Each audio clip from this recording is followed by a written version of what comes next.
All right, guys, this one's obviously a little different than what we normally post, but I thought it was a pretty cool build.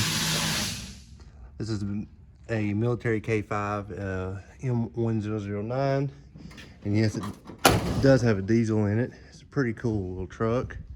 We did a BDS 4-inch lift, 35-inch 12 MTs, and 18-inch fuel coverts, Fox dual steering stabilizer, and Fox shocks.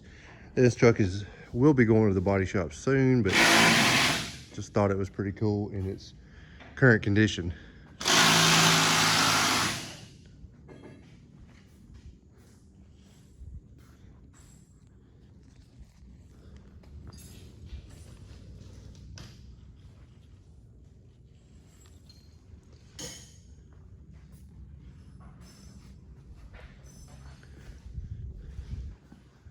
All right, guys, that's it for now. Subscribe and stay tuned for more.